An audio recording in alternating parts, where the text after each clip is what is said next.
사이비 종교에 빠지면 집안 폐가 망신하는 건 순식간이라고 주변에서 말로만 들었었죠. 교묘하게 침투해서 가정 하나 금방 파탄 낸다는 거 알고는 있었지만 막상 당해보니까 얼마나 황당하던지요.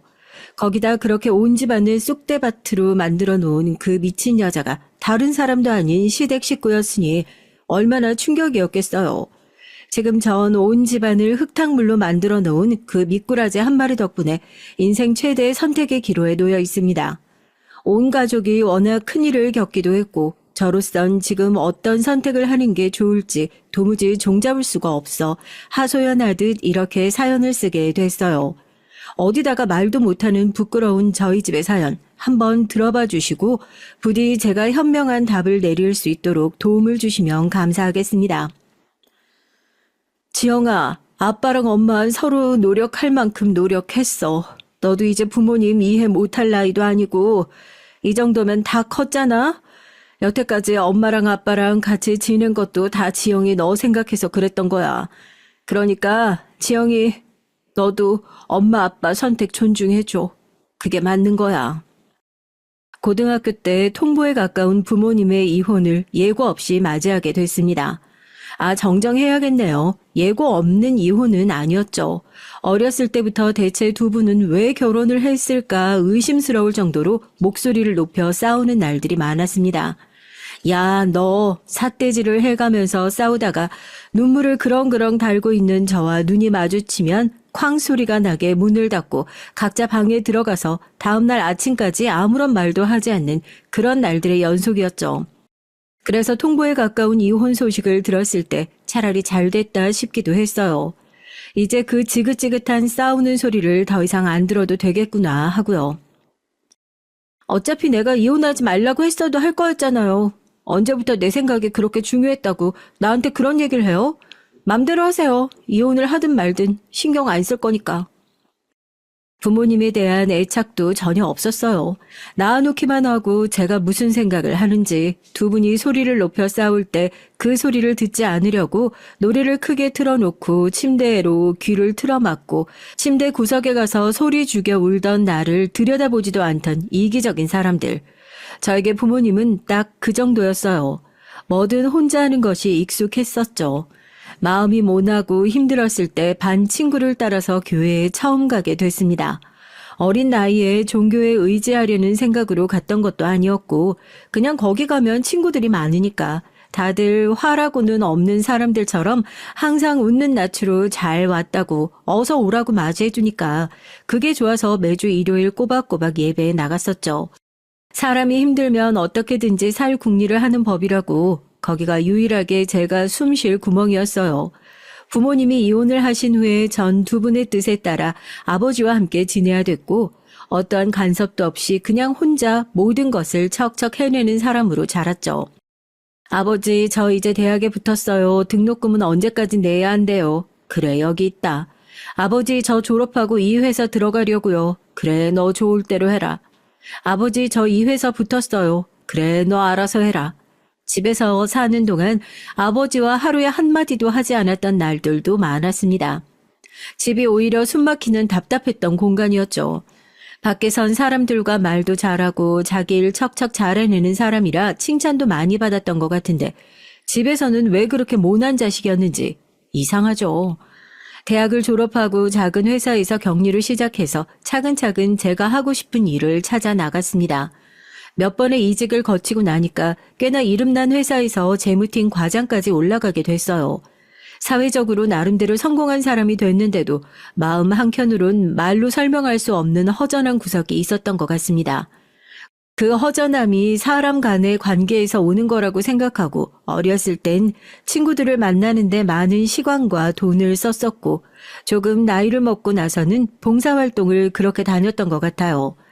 누군가를 돕다 보면 이 공허함이 좀 채워지지 않을까 싶어서요. 남편 역시 교회에 나가는 봉사활동에서 우연히 만나게 된 인연이었습니다. 봉사활동을 참 열심히 다니시는 것 같아요. 주말마다 뵙네요. 남 열심히 돕는 거 그거 쉬운 일 아닌데. 보면서 많이 배웁니다. 바라는 거 없이 남 도울 줄 알아야 하는데 전 저 마음 편하자고 남 도우러 다니거든요. 이렇게 착한 일 많이 하다 보면 제 마음 공허한 것 좀 채울 수 있지 않을까 하고요. 봉사활동 하는 이유가 참 이기적이죠? 우연히 남편과 얘기를 하다가 서로의 가정 환경에 대해 얘기할 기회가 생겼어요.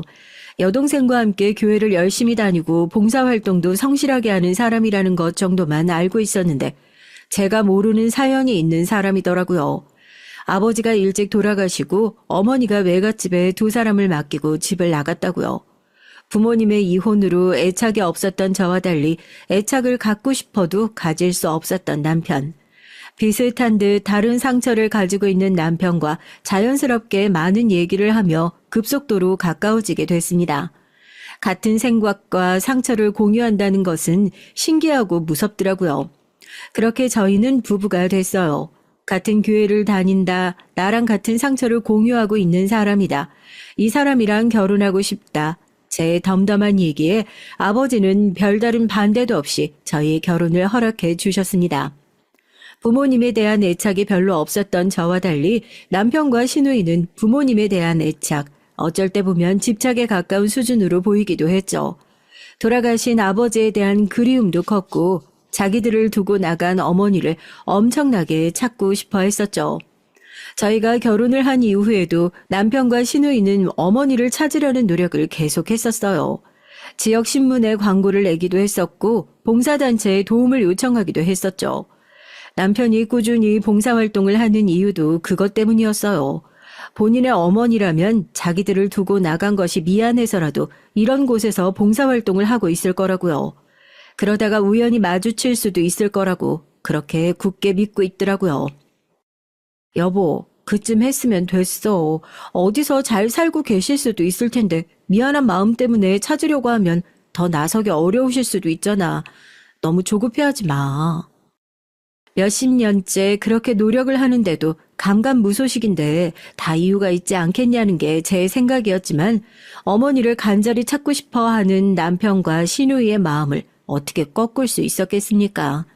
그 마음을 100%다 이해할 수는 없었지만 매번 같은 결과를 받아들이고 실망하는 남편을 최대한 위로하기 위해 노력을 했죠. 무소식이 희소식이라고 어디선가 잘 살고 계실 거라고 이러다 보면 정말 우연히 마주치는 날이 오지 않겠냐면서 말입니다. 남편과 시누이가 애타게 어머니를 찾으려고 노력하는 것을 알고 있었지만 여태까지 소식이 없는 것만 봐도 알잖아요. 둘 중에 하나인 거죠. 찾을 수 없는 곳에 있거나 반대로 어머님 본인이 자식을 찾고 싶어 하지 않거나. 남편에게 미안한 얘기긴 하지만 전 후자에 가까울 거라 생각했어요. 그런 의미 없는 일을 하기보단 어머니처럼 본인들을 돌봐준 외할머니를 지극정성으로 돌보는 편이 더 나을 거라고 속으로만 생각했었죠. 여보, 할머니가 방금 돌아가셨대. 남편의 전화를 받고 황급히 병원으로 달려갔습니다. 정말 서럽게 우는 남편과 시누이를 끌어안고 달래줬죠. 그 속상한 마음이 감히 상상조차 되지 않더라고요. 이제 세상에 유일하게 남아있는 본인의 혈육을 잃어버린 걸 텐데 그 상실감을 어떻게 이해하겠어요. 결혼식은 부모의 손님들이 오는 자리고 장례식은 자식의 손님들이 오는 자리라고 하잖아요. 자식이라곤 유일하게 남편의 어머니 딱 한 명 있었다는데 그마저도 소식이 끊긴 상황이라 회행하지 않을까 걱정했었는데 그래도 저희 아버지며 교회 사람들이며 남편과 시누이가 그간 열심히 살아온 덕에 시할머님의 빈소는 장례 내내 많은 사람들과 찬양 소리로 가득했습니다. 평생 고생하시며 두 사람을 길러내셨을 텐데 그래도 가시는 길이 외롭지 않아 참 다행이라고 생각했었죠. 그런데 장례 마지막 날 정말 상상하지도 못했던 인물이 장례식장에 나타난 겁니다.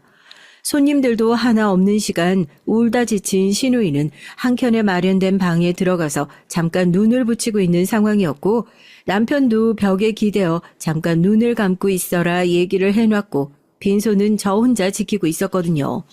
이 시간에 딱히 오겠다 연락을 준 사람도 없었는데 중년의 여성분이 조심조심 신발을 벗고 빈소 안으로 들어오시더라고요. 여긴 어떻게 오셨어요?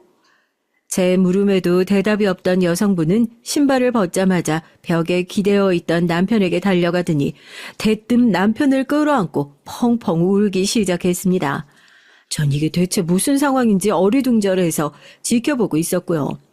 솔직히 그때까지만 해도 장례식장을 착각한 사람이거나 어디 머리가 아픈 사람이 장례식장에 잘못 들어와서 행패를 부리는 줄 알고 사람을 불러서 쫓아내야 하나 그렇게 생각하고 있었어요. 이제 막 잠에 들려다가 놀라서 잠에서 깬 남편도 이게 무슨 상황인지 어리둥절해서 자기를 끌어안고 있는 여성의 어깨를 슬쩍 밀어냈고요. 아이고 병구야, 엄마 얼굴 못 알아보겠어? 엄마야 엄마. 아이고 우리 병구, 엄마가 너무 늦게 찾아왔지? 우리 진숙이 어디 있니? 아이고 내가 이것들을 놔두고. 엄마? 정말 엄마 맞아요? 진수가 얼른 나와봐. 엄마 오셨어. 놀랍게도 마지막 날 시할머님의 빈소를 찾아온 것은 그 어떤 불청객이 아닌 바로 시어머니셨어요. 엄마가 왔다는 남편의 소리에 깜짝 놀라 잠에서 깬 시누이도 방에서 튀어나와 눈앞의 광경을 보고 믿을 수 없다는 듯이 눈물을 쏟기 시작했고, 그렇게 30여 년 만에 다시 만난 가족은 할머니의 영정 앞에서 눈물의 상봉을 했습니다. 거의 1시간 가까이 그렇게 끌어안고 오열을 했던 것 같아요. 어디서 뭘 하다가 이제 오셨냐? 우리가 얼마나 찾았는 줄 아냐? 원망 가득한 말이었지만 이제서라도 어머니를 찾게 된 남편이 얼마나 기쁘고 행복해 보였는지 지켜보고 있는 저 역시 눈물이 찔끔 나오더라고요. 이렇게라도 찾게 돼서 참 다행이다 싶었죠. 너네 그렇게 놓고 나가서 살면서 내가 얼마나 후회를 많이 했는지, 무슨 부귀영화를 누리자고 내가 너네를 두고 나갔는지. 내가 죄인이지. 내가 죄인이야. 이렇게 장성해서 이렇게 예쁜 새아가를 얻은 것도 모르고. 아유, 고마워요. 우리 아들 옆에 잘 지키고 있어줘서 정말 고마워요. 이제서라도 돌아왔으니까 늦었지만 내가 엄마 노릇 제대로 할게.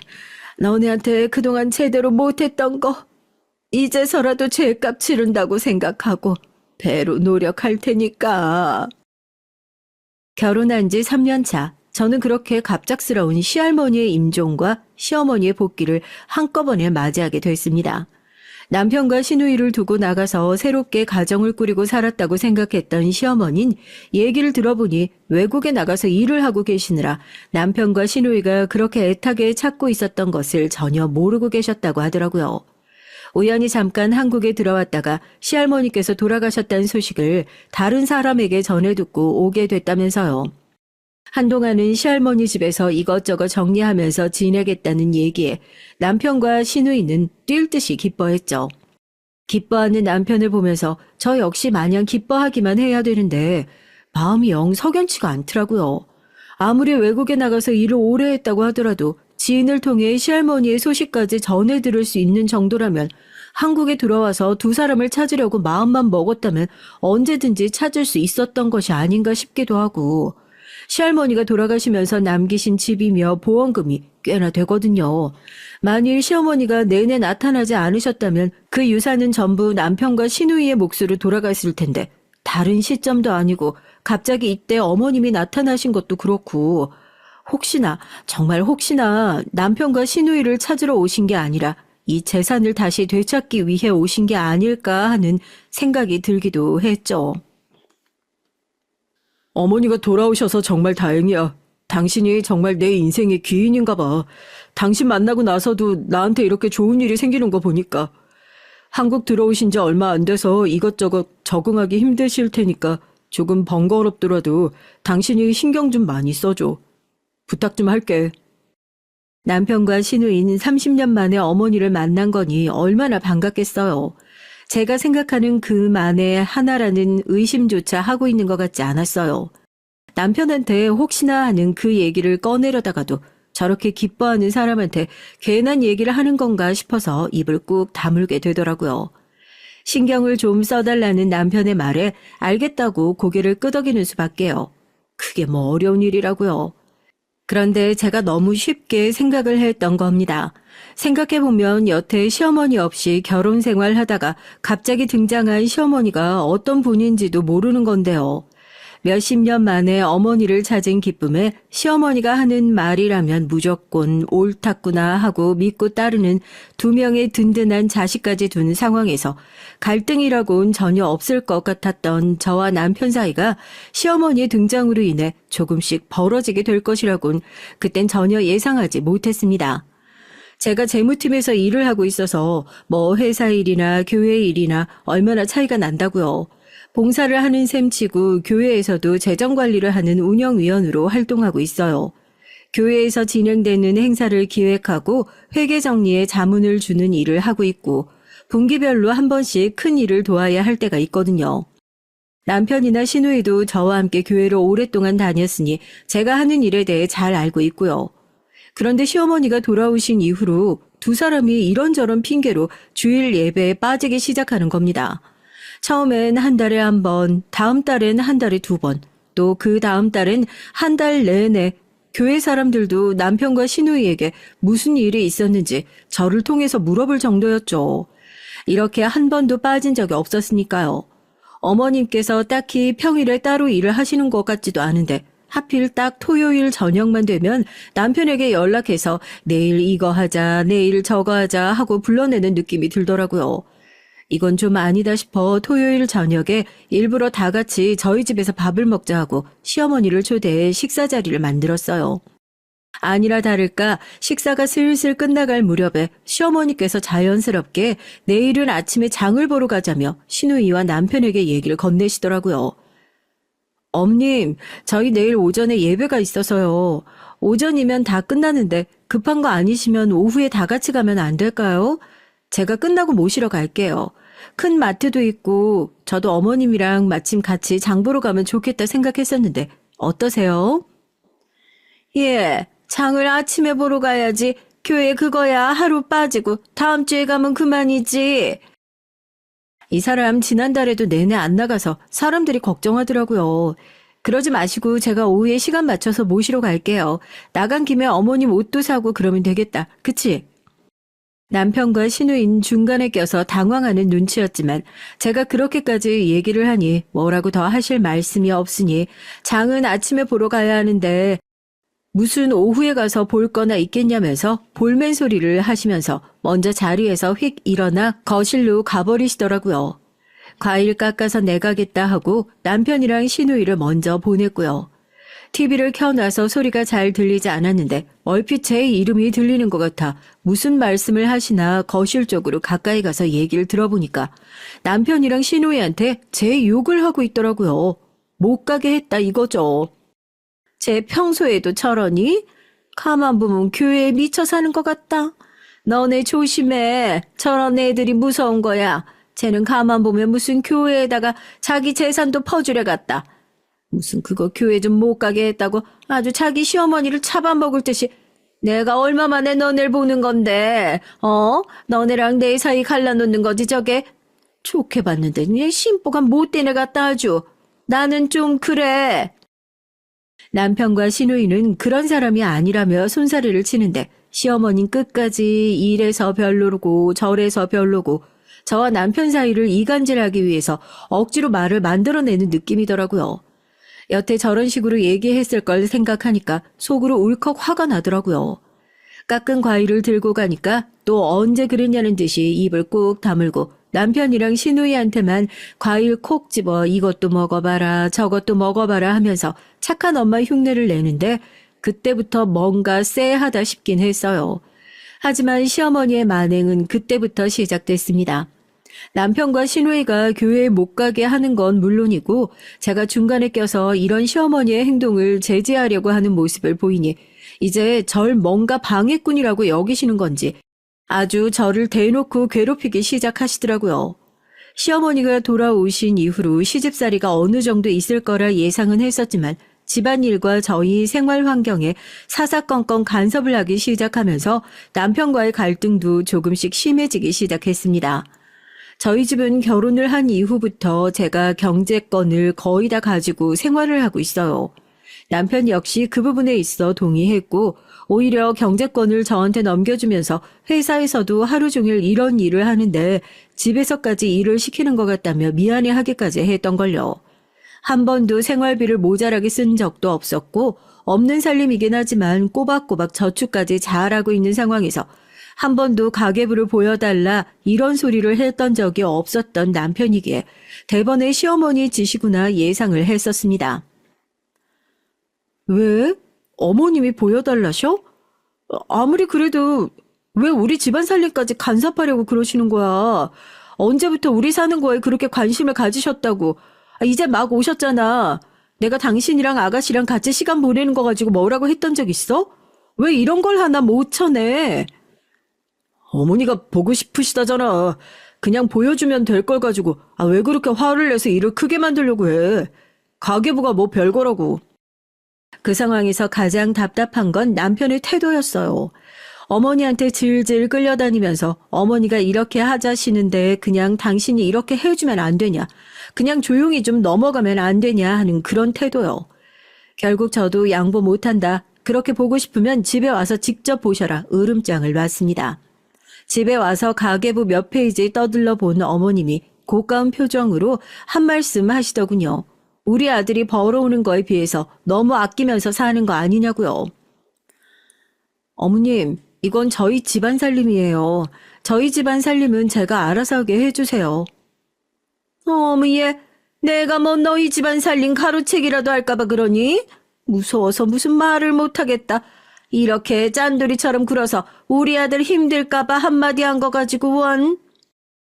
저 혼자만의 생각이 아니라요. 어머님은 꼭 남편과 시누이 그리고 저 사이에 끼어들어서 저희 관계를 멀어지게 하려고 작정을 하시는 느낌이었습니다. 요즘 들어 남편과 너무 싸우기만 하는 것 같아서 어떻게든 남편과 관계를 좀 풀어보고자 여행 계획을 한 적이 있었어요. 또 어떻게 알았는지 뭐 퇴근만 하면 시어머니에게 쪼르르 달려가는 남편이 얘기를 했겠지만요. 남편에게 전화해서 넌 이제 엄마가 막 돌아왔는데 엄마 놔두고 마누라랑 둘이서 여행을 가고 싶냐? 여행 갈 거면 다 같이 가야 하는 거 아니냐? 둘이서 나를 왕따 시키는 거냐? 내가 그렇게 좀 싫은 소리 했다고 며느리가 자기를 대놓고 미워하는 것 같다.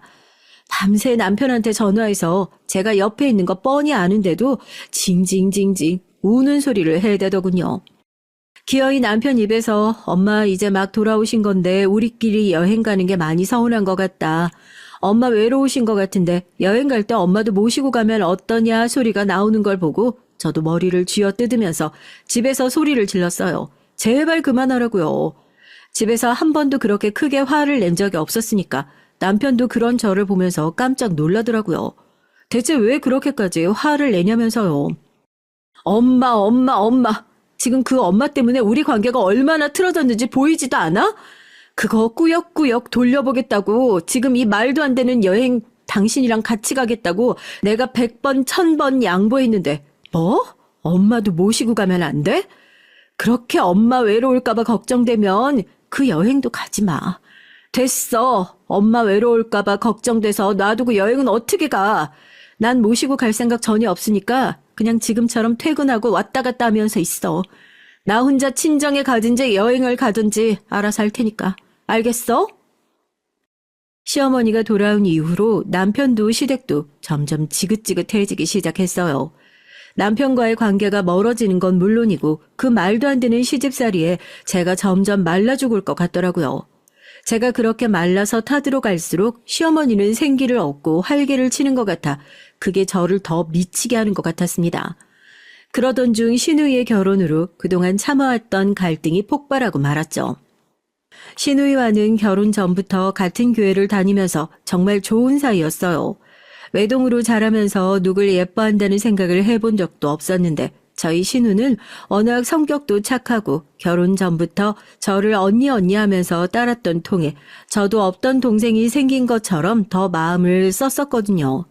어쩔 때 보면 세상 물정 모르고 마냥 착하다는 생각이 들 정도라서 저렇게 순해가지고 시집은 제대로 갈 수 있으려나 걱정스러운 때도 있을 정도였죠. 결혼을 하고 나서도 요즘 회사에 누가 괜찮네, 교회 사람들 중에선 누가 조금 마음이 가네, 그런 사적인 얘기까지 다 터놓고 저랑 대화할 정도로 가까웠던 사이라서 누구를 만난다는 얘기도 들어본 적이 없는데 대뜸 남편이 그러는 겁니다. 신우이가 결혼할 남자가 있어서 가족들한테 인사를 할 자리를 만든다고요. 좋은 사람이 생겼다는 건 축하할 일이지만 정말 이런 방구 없었던 탓이라 대체 어떤 사람인지 어디서 만난 사람인지 정말 언니 된 마음으로 걱정도 되고 궁금해서 이것저것 꼬치꼬치 캐묻게 됐어요. 엄마가 일전에 소개시켜준 사람이라고 하더라고. 엄마도 잘 아는 사람이고 몇 번 만나봤는데 괜찮다고 하더라. 요즘 이상한 사람들 많잖아. 괜히 검증 안 된 이상한 사람들 만나는 것보다 엄마가 소개시켜준 사람 만나는 게 여러모로 낫지 않겠어? 속으로 니네 엄마가 소개시켜주는 사람을 제일 못 믿겠다. 이 소리가 목구멍까지 튀어나오는데 대체 이 시어머니는 느지막이 나타나서 그동안 자식들 인생에 관여하고 싶은 걸 어떻게 참고 살았는지 이렇게 사사건건 다 간섭을 하려고 드는 게 영 못마땅하기만 했어요. 신우의 성격을 제가 제일 잘 아는데 그동안 남자친구를 사귀어 본 경험도 별로 없는데 몇 번이나 만나봤다고 벌써 덜컥 혼담을 주고받는 건지 또 남편은 오빠가 돼서 동생 성격 뻔히 알면서 뭐가 좋다고 그걸 또 옆에서 부추기고 있는 건지 단체로 머리가 어떻게 됐나 싶어서 지켜보는데 속이 터질 것 같고 답답하더라고요. 몇 달씩 만나는 것도 아니고 고작 몇 번 만나봤다고 벌써 결혼 얘기가 오간다고? 요즘 무슨 조선시대도 아니고 그런 게 어딨어. 당신은 옆에서 안 말리고 뭐 했어? 자기가 좋다는데 내가 그걸 말려서 뭐 하겠어. 당신이 가서 직접 보라니까. 엄마 말만 들어보면 그렇게 괜찮은 사람이 또 없다니까. 성격 좋지, 얼굴 괜찮지. 사람 꼭 많이 만나봐야 아는 것도 아니고. 옛날엔 2번 보고 결혼하고 그런 것도 흔하다고 하던데 뭘. 남편은 이미 시어머니 얘기에 홀라당 넘어간 것 같더라고요. 영 내키지 않았지만 어쩌겠어요. 이미 신우이도 좋다고 했다고 하고 결혼 얘기까지 오갔다고 하고 전 또 그렇게 시댁 식구들이 다 결정해 놓은 얘기를 통보만 받은 처진걸요. 저에게 뭐 결정권이 있는 것도 아니고 그렇게 신우이의 남편감을 소개받는 자리에 나가게 됐습니다. 그래도 정말 나가서 본 사람이 너무 개차반인 사람이면 마지막으로 신우이를 말려볼 수 있는 기회가 되지 않을까 싶어서 그 마음으로 나갔던 자리였어요. 전 그렇게 마지막까지 시댁 식구들을 생각하고 있었던 겁니다. 시어머니가 소개시켜준 사람이라는 사실 하나만으로 이미 전 색안경을 끼고 자리에 나가긴 했지만요. 막상 가서 보니까 더 기가 막히더라고요. 시어머니는 무슨 이 중매에 성공 보수라도 걸려있는 사람처럼 구시더라고요. 내가 외국 나가서 일할 때부터 알고 지낸 사람 아들인데 요즘 세상에 이렇게 괜찮은 사람 우리 아들 빼고 찾아보기 정말 힘들어. 둘이서 마음이 잘 맞으니까 정말 잘 됐지. 이 정도면 외모도 괜찮아, 성격 괜찮아, 직업도 괜찮아. 요즘에는 또 나이 차이 나는 커플이 잘 산다고 하잖아. 남자가 은근히 정신연령이 어려가지고 남자 나이가 위로 좀 있어야 대화가 통하는 그런 게 있다니까. 얘 너도 나이 비슷하니까 가끔씩 말 통하는 게 답답하고 그렇지? 신우이한테 소개시켜준 남자를 실제로 보니까요. 시어머니가 진짜 친엄마가 맞나 싶더라고요. 나이 차이가 위로 11살이나 나는 것만 해도 이미 신랑감으로 탈락인데 그 나이를 먹고도 아직 대리까지밖에 달지 못한 것도 그렇고 키도 그렇고 외모도 그렇고 어떤 면으로 따져봐도 신우이보다 모자란 사람이 분명한데 뭐가 그렇게 괜찮다면서 계속 이만한 사람 없다, 이만한 사람 없다. 거의 세뇌를 시키듯이 말하는데 할 수만 있다면 제가 그 자리에서 신우이 손잡고 이 자리를 파토내고 일어나고 싶은 심정이었죠. 그것만이면 다행이게요. 식사 자리가 다 끝나고 계산을 해야 하는 상황에서 그 남자는 은근슬쩍 뒤로 빠지면서 눈치를 보고 계산을 주저하는 눈치더라고요. 설마 이렇게 인사를 하는 자리에서 계산을 하기 싫어서 저러는 건가 싶어서 일부러 남편 팔을 붙잡고 뒤로 쓱 물러나니까 갑자기 아까 먹은 게 잘못됐나 혼잣말을 하면서 배를 문지르고 점원한테 화장실이 어디냐고 묻는 걸 보는데 진짜 어이가 없는 거 있죠. 아까 식사 자리에서 뭐 어디 며칠 굶고 오기라도 했는지 걸신이 들리기라도 했는지 테이블 매너가 없어도 너무 없다 싶을 정도로 누구보다 개걸스럽게 밥을 집어먹던 사람이 갑자기 계산할 때가 되니까 뭐 갑자기 배가 아프다고 저 난리를 치냐고요. 누가 봐도 계산하기 싫어서 술을 쓰는 모습인 거죠. 정말 가지가지 하는구나 싶어 남자가 들고 있는 빌지를 빼서 이건 제가 계산하겠다 얘기를 하고 냅다 계산을 하고 나왔습니다. 웃으면서 덕분에 잘 먹었습니다 인사를 하는데 저런 사람한테 시누이를 시집 보내겠다는 생각을 하는 시어머니는 대체 무슨 생각일까 싶더라고요. 당신 오늘 보고도 모르겠어? 당신 어머님이 소개시켜 주셨으니까 무조건 괜찮은 사람이라고? 저게 진짜 괜찮은 사람으로 보이니? 사람 겉모습만 보고 판단하는 것도 아니잖아. 물론 당신이 왜 그렇게 얘기하는지 알겠는데 지금 당장 결혼하겠다는 것도 아니고 좀 지켜보자고. 엄마가 아무렴 생각 없이 이상한 사람 소개시켜줬을 것도 아니고 왜 항상 그렇게 나쁘게만 얘기를 하는 거야. 집에 돌아오자마자 남편에게 버럭 화를 내니까 얘기는 또 제자리로 돌아갔습니다. 더 이상 남편과 말이 통하지 않는 기분이 들더라고요. 마치 벽과 대화를 하는 것 같았죠. 무슨 얘기를 하든지 간에 우리 엄마한테 왜 그래? 우리 엄마한테도 생각이 있겠지. 더 이상 남편과 아무런 얘기를 하지 말자고 입을 꾹 다물게 되더군요. 그러면서 어린 시절 그렇게 싸워대던 부모님이 머릿속으로 스쳐 지나갔습니다. 아, 이런 기분이셨구나. 이래서 그랬었구나. 말도 안 되는 상황에서 부모님이 이해돼 버려서 서글픈 기분이 들더라고요. 예, 그래도 네가 눈치는 있더구나. 원래 그런 자리는 우리 집 사람이 나서서 계산도 하고 그래야 하는 법이지. 난 네가 마냥 아끼기만 하는 줄 알았는데 또 매번 그러지도 않나 봐. 여튼 할 말이 있으니까 오늘 퇴근하고 집에 잠깐 들려라. 그렇게 남편이랑 한바탕 하고 며칠 후에 시어머니에게 먼저 전화가 왔어요. 저한테 할 얘기가 있어도 늘 남편을 통해서 말을 전달하셨던 시어머니였기에 먼저 전화를 한 것도 별일이다 싶었고 집에 들리라는 것도 별일이다 싶었는데 또 무슨 쓸데없는 얘기를 하시려나 보다 생각을 했었죠. 그런데 그 쓸데없는 얘기 생각보다 더 기가 막힌 얘기였던 겁니다. 대체 무슨 소리였냐고요? 짠돌이가 아닌 것을 확인했으니까 이제 제 돈 좀 쓰셔야겠답니다. 너 시누이라고 하나 있는 거 결혼한다는데 설마 뭐 제대로 된 거 하나 안 해주고 입 싹 씻을 생각은 아니지? 내가 너한테 집 해달라는 것도 아니고 차를 해달라는 것도 아니고 애 결혼하는데 그래도 혼수라도 제대로 해서 보내야 할 거 아니니? 내가 급하게 한국에 들어오느라고 지금 당장 굴릴 수 있는 돈이 없어서 그러니까 나 5천만 원만 빌려다오. 어차피 너희 집은 돈은 네가 다 관리한다면서. 우리 아들한테 얘기해봤자 당장 빌려줄 수 있는 돈이 있는 것도 아니고 너한테 얘기하는 거니까 내가 한 보름만 있으면 외국에서 돈 들어올 때가 있거든. 그거 들어오면 바로 돈 갚아줄 테니 그동안 잠깐만 그 돈 좀 쓰자. 갑자기 5천만 원이라는 큰 돈을 빌려달라는 것도 황당한데 그것도 시누이 결혼 자금으로 그 돈을 빌려달라는 얘기에 더 기가 막히죠. 누가 그 결혼을 허락했다고요. 이제 막 서로 집안의 인사나 나눈 사이에 무슨 혼수를 벌써 준비한다고 그 큰 돈을 빌려준답니까? 아무리 생각해도 말이 안 되는 얘기 같아서 딱 잘라서 거절을 했죠. 결혼 얘기가 아직 본격적으로 진행된 것도 아니고 저도 그렇게 큰 돈을 왔다 갔다 하는 건 집에서 남편과 상의를 해보고 결정할 일 같다고요. 그리고 다른 것도 아니고 시누이 결혼 자금이라면 더더욱 시누이랑 얘기를 해보고 빌려드릴지 말지 결정할 문제인 것 같다. 따박따박 얘기를 하니 시어머니가 대번에 얼굴색을 바꾸고 저한테 버럭 소리를 지르는 겁니다. 내가 그 돈 그냥 달랬냐고, 그냥 2주만 빌려달라고 하지 않았냐고 하면서요. 내가 엄마로서 해준 게 없어서 엄마 노릇 좀 해보겠다는데 넌 왜 내가 하는 일마다 그렇게 사사건건 나서서 방해야 방해는? 너 그렇게 네 시어머니 도와주기가 싫으니? 네 눈엔 내가 아주 시어른으로 안 보이지? 네가 그렇게 날 가족으로 인정하기 싫은 거면 나도 너 가족으로 인정 못한다. 귀한 내 아들 옆에 붙어있는 꼴 못 보겠으니까 당장 이혼해라.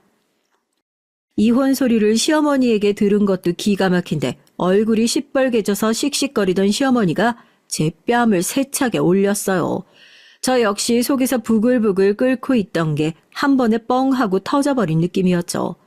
제가 고작 이런 집에서 이 정도밖에 안 되는 시어머니를 시어른으로 모시자고 시집을 온 건 아니잖아요. 왜 이 정도밖에 안 되는 인간한테 이런 소리나 들으면서 뺨이나 맞고 있어야 할까? 제가 또 당하고는 못 사는 성격이라서요. 저도 그대로 돌려드렸습니다. 어떻게 돌려드렸냐고요? 어차피 이제 이혼하면 안 볼 사이인데요. 저도 똑같이 시어머니 딱에 올려붙였어요. 저한테 뺨 얻어맞은 시어머니가 금방 새빨갛게 부어오른 뺨을 붙잡고 지금 이게 나한테 뭐 하는 짓이냐고 씩씩거리면서 바닥에 나동그라지더라고요. 당신 지금 우리 어머니한테 뭐 하는 짓이야? 미쳤어? 마침 퇴근한 남편이 시어머니의 안부를 확인하려고 집에 들렸다가 그 광경을 목격하게 됐어요. 자기 마누라 뺨 부어오른 건 보지도 못하고 며느리가 시어머니 뺨 때린 괘씸한 광경만 목격을 하고 기가 막혀 하기만 했겠죠. 절 붙들고 자기는 저를 믿었었는데 어떻게 이렇게 경우 없는 행동을 할 수 있냐 몰아세웠고 시어머니는 아들이 오자마자 징징거리면서 우는 척 피해자인 척을 하기 시작했습니다. 그 꼴을 보니까 오만정이 싹 달아나더라고요. 마침 잘 왔네. 당사자 왔으니까 나도 얘기할게. 당신이랑 이혼하려고. 나도 이제 이런 집에서 못 살겠어. 더 살다가 내가 정신병자 될 것 같아서. 당신 그렇게 아끼고 사랑하는 어머니 평생 모시고 애틋하게 그렇게 살아. 그 사랑 노름에 끼고 싶은 마음도 없으니까. 지금 무슨 소리를 하는 거냐고 당장 사과하라고 제 팔을 붙잡는 남편 놈 손을 탁 하고 뿌리치고 남편 뺨 똑같이 한 대 갈겨주고 그 집을 나와서 그대로 친정으로 왔어요. 친정집 문 앞에 도착하니까 눈물이 줄줄 나오더라고요. 이혼한 부모님 그렇게 평생을 미워하며 살았었는데 결국 저 역시 이 꼴이 되어서 집에 돌아오게 됐으니까 이런 모습을 보면서 아버지는 대체 뭐라고 하실까, 얼마나 한심해 하실까 싶기도 하고요. 그렇게 고개를 푹 숙이고 터벅터벅 대문을 열었습니다. 평소에 표정 변화도 없으시던 아버지가 깜짝 놀라서 한달음에 달려 나오시더라고요. 이게 대체 무슨 일이냐고, 무슨 일이 있었던 거냐고. 눈물을 뚝뚝 흘리면서 그랬죠. 아버지 나 이혼했어 하고요. 아버지가 아무 말도 없이 제 손을 잡아 끌어 식탁에 앉히고 따뜻한 물 한 컵 떠다 주시더라고요. 왜 그랬냐, 무슨 일 있었냐 묻지도 않으셨습니다. 아버지 이혼하시고 죽어라 원망만 했는데 결국 나도 똑같은 꼴이네. 죽어라 싸우니까 아버지 마음 이해하겠더라고. 더 이상은 못 살겠어. 사는 게 너무 불행해서 못 하겠더라고. 결혼이 항상 행복한 건 아니다. 어쩔 땐 혼자 사는 게 더 나을 때도 있어. 아버지도 어머니도 더 나은 선택을 한 것뿐이고 너도 마찬가지고. 네가 불행하다면 지금 그 선택이 맞는 거야. 네가 행복하면 됐지. 옛날부터 지금까지 아버진 바라는 거 아무것도 없다. 펑펑 울면서 아버지에게 시댁에서 있었던 일을 모두 전했어요. 어렸을 때도 이렇게 아버지에게 고자질을 했었던 적이 없었던 것 같은데 나 이래서 억울했었다. 남편이 이렇게 나쁜 놈이었다 하고요. 아버진 밤새 말 없이 제 얘기를 가만히 들어주고만 계셨습니다. 그렇게 저도 속에 쌓여있는 억울한 말들을 다 토해내고 그날 밤이 조용히 흘러갔어요. 다음날 더 깜짝 놀랄 만한 일이 남아있을 거라곤 그때까지 저도 아버지도 알지 못했습니다. 다음날 아침 퉁퉁 부은 제 눈꺼풀을 들어 올린 건 아버지의 목소리도 햇빛도 아닌 전화벨 소리였어요. 늦은 새벽까지 아버지와 얘기를 하느라고 잠에 잔뜩 취해서 아직 꿈인가 현실인가 구분도 안 되는데 겨우 눈을 떠서 전화를 받으니까 평소에 친했던 교회 신자가 다급한 목소리로 저를 깨우더라고요. 어머, 어떻게 그 얘기 들었어? 자기 알고 있었던 거야? 지금 교회 다 난리 났어. 지금 어디야? 시어머니랑 연락되지? 자기 시어머니 사이비였대. 사이비. 그 세 글자에 잠에 취해 있던 제 눈꺼풀이 번쩍 떠졌습니다. 제가 그게 무슨 소리냐고 깜짝 놀라 다급하게 물으니까 여태 모르고 있었냐면서 지금 교회가 한바탕 난리가 났다는 겁니다. 그때 저희 집 대문을 누가 다급하게 두드리는 소리가 들려 나중에 전화를 하겠다고 전화를 급히 갈무리하고 찾아온 사람이 누군지 확인하니 남편과 시누이더군요. 지금 당장 남편 얼굴이라면 꼴도 보기 싫은 상황이었지만 전화로 방금 거의 폭탄에 가까운 수준의 소식을 들었던 터라서 우선 어떤 상황인지 확인을 해야겠다 싶어 아버지에게 일단 얘기를 좀 들어봐야 할 것 같다 말씀을 드리고 대문을 열어줬어요. 대문을 열자마자 남편이 펑펑 눈물을 쏟으면서 현관 바닥에 무릎을 꿇고 주저앉아 저에게 용서를 빌기 시작했습니다. 여보, 내가 잘못했어. 내가 정말 죽을 죄를 지었어. 어머니라고, 정말 오랜만에 돌아온 어머니라고 해서 내가 뭐에 시익이라도 했나 봐. 이렇게 뒤통수 치고 도망갈 줄 알았으면 난 정말 몰랐어. 난 정말 어머니를 믿었었는데. 언니, 저 어떡해요? 제가 그동안 어떻게 돈 모았었는데. 엄마가. 순식간에 눈물바다가 된 현관에 난리가 났고 이게 무슨 상황인가 싶어 두 사람을 일으켜 일단 집 안으로 들였습니다. 남편은 저희 아버지를 붙잡고 자기가 정말 죽을 죄를 지었다. 이 사람한테 절대 하면 안 되는 소리를 했다. 자기가 100번이고 1000번이고 사과를 할 테니까 이혼 결정만 다시 한번 생각해달라 빌기 시작했고 전 그런 남편을 놔두고 신우이에게 자초지종을 물었어요. 아니나 다를까 제가 쎄하다고 생각했던 시어머니 완전히 사기꾼이 따로 없더군요. 제가 집을 나가고 난 이후에 시어머니는 저에게 안 되겠다 싶었는지 남편에게 기어이 5천만 원을 빌렸답니다. 명목은 똑같았죠. 신우이의 결혼자금이요. 그런데 웃긴 건 신우이에게도 똑같이 5천만 원을 빌렸다는 겁니다. 친한 친구가 사고 나서 급하게 돈이 필요하다면서 일주일만 있으면 그 돈을 바로 갚아줄 테니 어떻게든지 빨리 돈을 마련해봐라. 지금 당장 돈이 없으면 큰일이라도 생기는 것 마냥 재촉을 하고 난리를 피웠대요. 신우인 시어머니가 소개시켜준 사람과 결혼 준비를 한답시고 모아둔 돈을 전부 다 남자 쪽 통장으로 보내둔 상태였고 수중에 그렇게 큰 돈이 없는 상황에서 교회 사람들한테 급하게 돈을 빌려달라고 연락을 돌렸고요.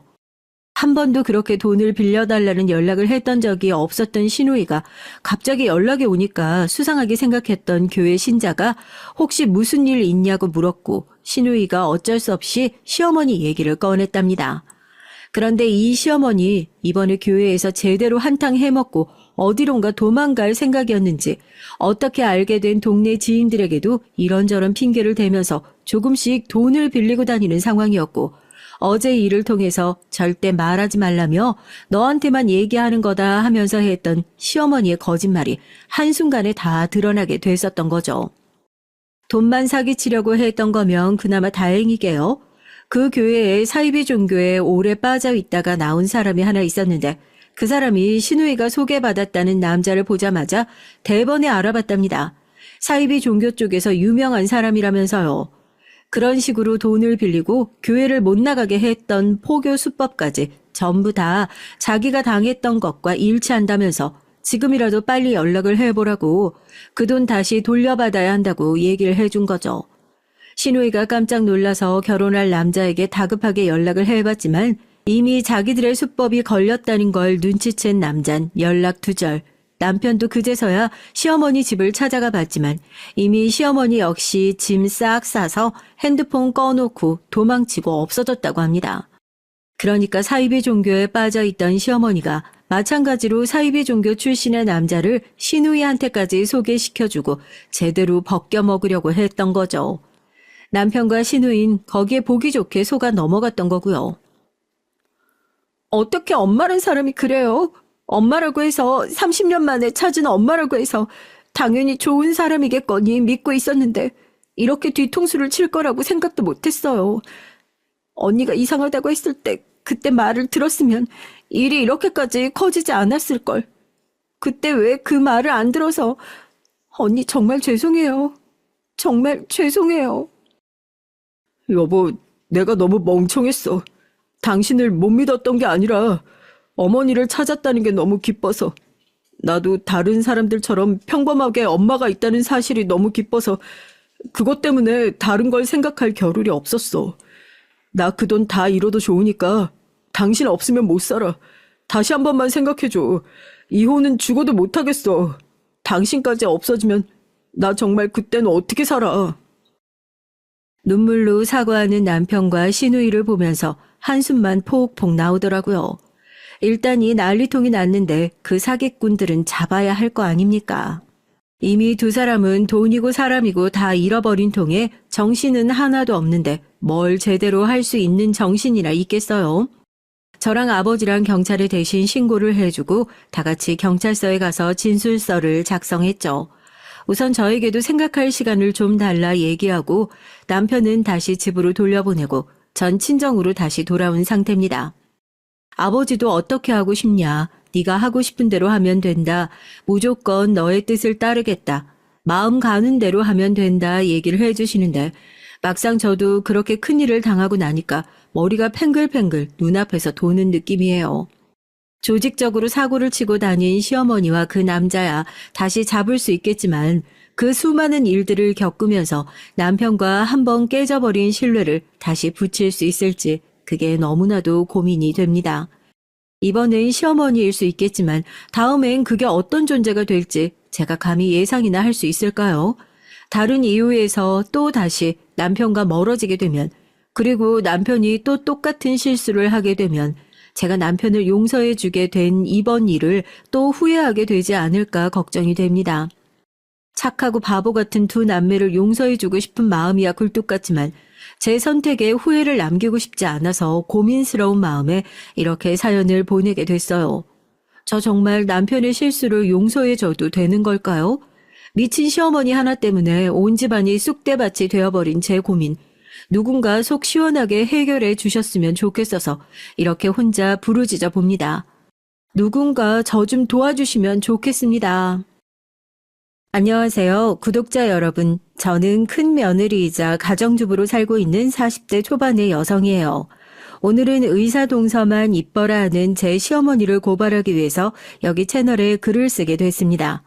도대체 어떤 일이 있었는지 여러분들도 끝까지 들어보시고 저에게 응원하는 마음으로 댓글 달아주셨으면 좋겠습니다. 그럼 제 얘기를 시작해 볼게요. 혹시 제가 글을 두서없이 쓰더라도 너그럽게 양해해 주셨으면 좋겠습니다. 전 어렸을 때 대구 옆에 붙어있는 경산이라는 시골에서 살았어요. 아버지는 남의 집 소작 농사를 지으셨고요. 가족관계는 아버지 어머니와 3살 위의 오빠, 저 이렇게 4명입니다. 저희 아버지는 제가 태어나고 3살이 채 안 되어서 집을 나가고 말았죠. 동네에 살던 어린 여자와 눈이 맞아서 제가 태어나기 전부터 바람을 피우셨다는데요. 제가 태어난 후에 어머니를 버리고 그 어린 여자와 살림을 차려 집을 나가셨다고 합니다. 처음부터 어머니는 동네에서 바람둥이로 소문났던 아버지와 하룻밤에 실수를 하셨다고 해요. 그 후로 오빠를 임신하시고 시부모님의 압력에 떠밀리듯이 결혼을 하셨다고 합니다. 처음부터 잘된 결혼이 아니었으니 저희 어머니가 행복했을 리가 없었겠죠. 집은 아버지가 나가셨는데 친할머니는 어머니에게 아버지가 집을 나간 건 어머니 탓이라면서 어머니를 심하게 구박하시기 시작했습니다. 야 이년아, 네가 네 남편한테 잘해줬어 봐. 걔가 바람을 피웠겠어? 그리고 집에 있으면서 화장도 하고 예쁘게 좀 하고 있을 것이지. 그래야 남자가 딴 년한테 눈을 돌리잖아요. 아이고 저 빙신 같은 년 때문에 우리 아들이 집을 나간 게야. 너 이년 도망갈 생각일랑 말고 네 남편 집에서 돌아올 때까지 애들이나 잘 키워 이 썩을 년. 어머니 그게 왜 제 탓이에요. 제발 말 좀 함부로 하지 마세요. 저도 피해자라고요. 애 아빠가 결혼한 후에 저한테 함부로 막말하고 때린 건 아세요? 저도 이런 생활 정말 지겨웠다고요. 우리 아들이 안 생겼으면 저도 어머니 아들하고 결혼도 안 했을 거예요. 지금 와서 말이지만 어머니는 아버지가 집을 나가신 게 차라리 잘 됐다고 시원해 하셨다고 해요. 아버진 집에 계실 때도 어머니한테 걸핏하면 술 심부름을 시키시고 동네 다방 레지들을 집으로 데리고 와서 어머니의 가슴을 찢어놓기도 하셨다고 하거든요. 레지들은 아버지가 집으로 부른다고 또 커피 배달을 와서 어머니가 차려주는 술상을 받고 가기도 했다는군요. 지금 도덕적으로 보면 저희 아버진 참 개차반이셨던 것 같습니다. 지금도 어머니는 아버지 얘기만 나오면 손사래를 치면서 그 인간에 대한 얘긴 듣기도 싫다고 하시거든요. 결국 어머니는 아버지가 집을 나가신 지 3년이 되던 해에 친할머니의 구박을 견디다 못해 어린 오빠와 저를 데리고 대구로 야반도주를 하셨어요. 그때 오빤 6살, 저는 3살이었다고 해요. 저희 친할머니 댁은 우리가 살던 집 옆에 옆집이었습니다. 그래서 어머니는 새벽에 몰래 저희들을 데리고 간단히 짐을 싸서 고향을 떠나왔어요. 그렇게 어머니는 대구 시내에서 달새빵을 얻어서 저희들을 키우셨죠. 그리고 생활비를 벌기 위해서 남의 집에서 파출부 일을 하셨습니다. 할 수 있는 것이 집안일밖에 없었던 터라 어머니는 어쩔 수 없으셨다고 해요. 옆집 아줌마한테 사정사정해서 애들을 봐달라고 부탁한 다음에 어머니는 아침 8시부터 밤 8시까지 큰 부잣집에서 가정부로 일을 하셨답니다. 아유, 나도 자기가 너무 딱하니까 애들 봐주는 거긴 한데 우리 애도 있다. 그러니까 내 공짜로 봐주긴 좀 그렇고 한 달에 10만 원 어때?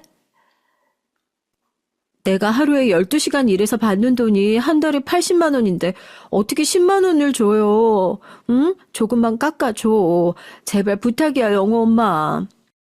옆집 아줌마는 엄마를 가재미처럼 흘겨보면서 그럼 단돈 5만 원이라도 달라고 했습니다.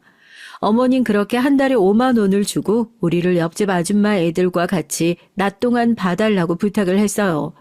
그러나 옆집 아줌마는 저희들에게 잘 대해주기는커녕 집안일도 시키고 밥도 제대로 주지 않았습니다.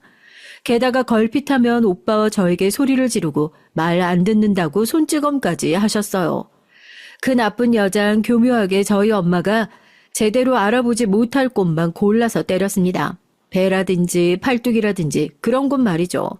우리 남매는 어머니가 가정부로 일하러 가시면 옆집 아줌마 집으로 가는 것이 너무나도 싫었어요. 눈칫밥도 얻어먹기 싫었고 말 안 듣는다고 머리 툭툭 때리고 막말하는 아줌마가 정말이지 꼴도 보기 싫었거든요. 그런데다가 그 아줌마는 자기 아들하고 우리들을 완전히 차별하면서 키웠습니다. 그 집 아들이 보고 싶다는 TV만 틀고 우리들은 그 집 아들이 TV 만화 프로그램 보는 동안 영호의 방을 청소해야만 했어요. 엄마, 나 옆집 아줌마네 안 갈래. 이제 우리 둘이 집에서 지내도 되잖아. 그 아줌마 진짜 싸가지 없단 말이야. 그 집에 5만 원씩이나 줄 필요 없어. 내가 동생 잘 데리고 엄마 올 때까지 집안일하고 있을 테니까 옆집만 보내지 말아줘, 응? 왜 그러니? 영호 엄마가 너희들에게 잘해주지 않아? 니들 둘이 밥 굶고 있을까봐 그랬지, 엄마. 그래, 알았어. 네가 그럼 동생들 잘 보고 있어야 된다. 오빠는 7살에 초등학교에 들어가자마자 엄마한테 이렇게 말했어요. 엄마는 오빠의 의견을 받아들여서 우리 남매는 그 나쁜 옆집 아줌마의 학대에서 벗어날 수 있었죠. 어머니는 우리가 매일 점심 저녁까지 먹을 밥을 많이 해놓고 일을 하러 나가셨습니다. 전 학교 수업이 끝나면 오빠네 교실 앞에 가서 오빠 수업이 끝나기만을 기다려 같이 집으로 왔고요. 오빠는 밥을 차리고 전 설거지를 하고 이렇게 집안일도 나눠서 하고요. 가난해서 집에 TV가 없었지만 라디오를 들으며 어린 시절을 보냈습니다. 집에 어른이 없었기 때문에 오빠는 저에게 어른 노릇을 하려고 했어요. 가정환경 때문에 오빠는 비교적 일찍 철이 들었죠. 어릴 적에 아버지가 집을 나가신 것도 있고 집안에 남자는 오빠밖에 없으니 어머니도 은근히 오빠가 커가면서 오빠한테 의지를 많이 했던 것 같습니다. 오빠는 어머니가 항상 자식들 때문에 고생하신다고 했어요. 그러면서 우리들이 어머니의 속을 썩이는 것은 말도 안 되는 일이며 모든 것을 알아서 척척 다 해야 한다고 저에게 교육을 시키곤 했습니다. 전 그런 오빠에게 미덥지 못한 여동생이었던 것 같아요. 그래서 오빠에게 혼도 많이 나고 매일 야단도 맞았죠. 오빤 저에게 수학이나 학교 공부를 가르쳐줬어요. 오빤 공부를 잘했거든요. 하지만 전 공부에는 소질도 취미도 없었습니다. 오빠가 하는 소리는 하나도 귀에 들어오지 않았고 그저 인형 옷을 갈아입히면서 노는 것만 좋았어요. 옛날엔 마른 인형이라고 있었지만 저희 집은 가난해서 그런 비싼 밈이나 바비 같은 건 구경도 못했죠. 그래서 전 달력을 두껍게 만들어서 여러 겹 붙인 후 거기다 인형을 그려서 종이 인형을 만들어 놀았어요. 저의 취미는 그림이었습니다. 오빤 저에게 그래봤자 미대는 못 간다고 다른 공부를 하든 상고를 가라고 잔소리를 했어요. 하지만 전 수학도 숫자도 다 싫었습니다. 그저 여자아이를 그리고 옷을 그리는 것만 좋았죠. 오빠가 고등학교를 졸업하고 서울에 있는 대학교에 합격을 했을 때 엄마는 눈물을 흘리시며 기뻐하셨어요. 전 그때 중학생이었는데 반에서 중간 정도의 아주 평범한 성적으로 무난한 학교 생활을 하고 있었거든요. 그래서 어머니는 애당초 저에게 어떤 기대도 하지 않으셨죠. 그저 고등학교나 잘 들어가고 졸업해서 돈이나 벌라고 했어요. 오빠는 4년 장학금을 타며 대학을 마쳤고 대학을 다니는 동안에도 어머니에게 손을 절대 벌리지 않았습니다. 과외라든가 막노동 등 다른 아르바이트를 하면서 혼자 힘으로 대학을 다녔거든요. 요즘도 어머니는 저희 오빠 같은 효자가 없다고 하십니다. 그렇겠죠. 오빠는 집안을 일으킬 기둥이라며 어머니는 오빠를 거의 떠받들어 주셨거든요. 그에 비하면 어머니는 저한텐 거의 관심이 없으셨어요. 그저 어디 가서 사고나 치지 말라고 하셨습니다. 전 그런 엄마에게 서운하다면 서운했지만 오빠와 제 차이를 모를 정도는 아니었어요. 그런 말을 들을 때마다 전 귀를 막고 제 방에 들어가 버렸습니다. 그리고 미친 듯이 그림만 그려댔어요. 전 나중에 고등학교를 졸업하고 그림 그리기가 특기가 되어 패션 쪽에 일을 하게 됐습니다. 고등학교만 나왔지만 저희 회사 사장님이 제가 그린 스케치북의 옷 그림들을 보시곤 패션에 대한 감각이 있다고 칭찬을 해주셨거든요. 전 생전 처음 칭찬이라는 것을 그 회사 사장님께 받아봤어요. 그래서 그랬는지 금방 그 사장님에게 의지를 하게 됐죠. 그리고 사장님은 저를 회사의 말단 직원으로 고용해 주셨습니다. 제일 말단 디자이너로서 기차 타고 동대문을 왔다 갔다 하면서 원단도 떼어오고 선배 디자이너님들 그림을 복사하고 본을 뜨고 완성된 옷의 시접을 자르는 등의 허드렛 일을 마다하지 않고 열심히 일했어요. 사장님은 제가 일하는 모양새를 많이 눈여겨보시는 것 같았죠. 그러던 어느 날 사장님은 저에게 정식 디자이너로서 패턴을 몇 장 그려오라고 했습니다.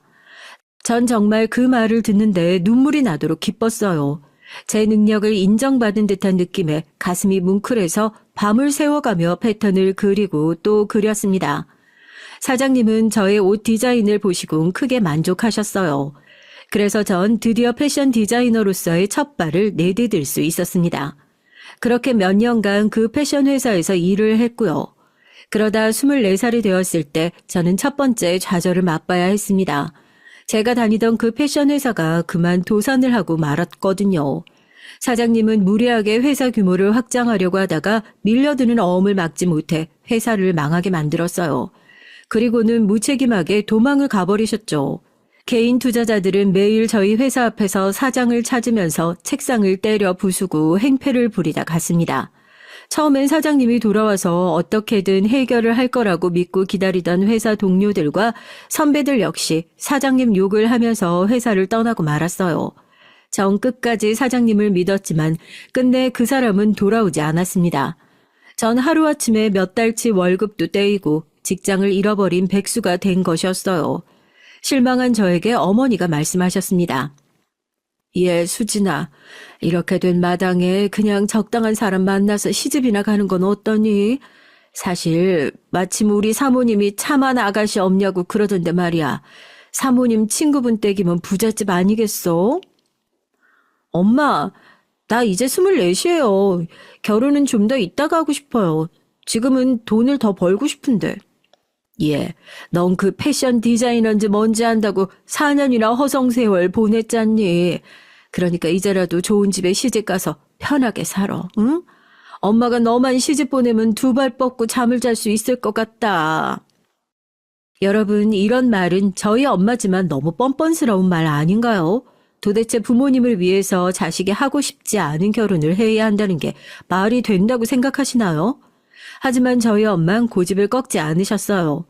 그때 오빠는 27 나이에 대기업에 신입사원으로 들어가 있었거든요. 그래서 백수인 저와는 여러모로 비교되는 생활을 하고 있었죠. 장래가 촉망되는 유능한 신입사원, 그것도 서울에서 내노라 하는 기업의 본사 근무자였으니까요. 알고 봤더니 어머닌 저를 시집 보냄으로써 어머니가 벌고 있는 돈은 전부 오빠 밑으로 보내려고 하셨던 속내가 있으셨더라고요. 그 당시엔 몰랐지만 나중에 그 사실을 알고 전 어머니가 너무나도 원망스러웠습니다. 여자라고 대학도 안 보내주더니 이젠 하기 싫은 결혼까지 강요해가면서 저를 마치 짐짝 치우듯이 치워버리려고 하셨다는 걸 알게 되니 집구석에 하나도 정이 들지 않았죠. 정말 친엄마가 맞나 싶은 게 어머니에 대한 좋은 생각도 나지 않았고요. 전 그렇게 억지로 남편을 만나 결혼을 하게 됐습니다. 남편은 제가 사회에 나와서 중매로 만난 첫 번째 남자였어요. 그쪽 역시 어머니가 하도 성화를 해대서 내키지 않았지만 선을 보러 나온 거라고 말을 하더군요. 당신도 어머니가 억지로 결혼하라고 많이 압박을 하시는 모양인데 저도 그렇거든요. 그렇다면 우리 둘이 그냥 결혼을 하는 건 어떤가요? 그래야 지긋지긋한 어머니들 잔소리에서 벗어나기도 할 것이고. 그런데 그쪽은 나이도 많지 않은데 왜 어머니가 선보라고 합니까? 글쎄요. 저도 우리 엄마한테 왜 저를 이렇게 못살게 구는지 물어보고 싶을 정도인데요. 좋아요. 저도 이 결혼으로 지긋지긋한 엄마 잔소리 더 이상 듣지 않게 된다면 당신이랑 결혼해도 좋다고 생각해요. 어차피 더 이상 선도 보고 싶지 않고요. 그럼 결혼해요. 남편이 저를 데리고 시댁에 가서 결혼하겠다고 인사를 드리던 날이었습니다. 저희 시어머니는 정말 얘가 좋으냐면서 저를 옆눈으로 흘겨보셨죠.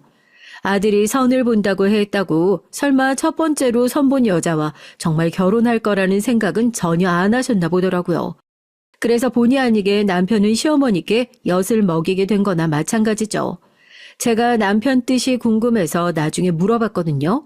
왜 처음부터 선본 저와 결혼할 생각을 품었느냐고요.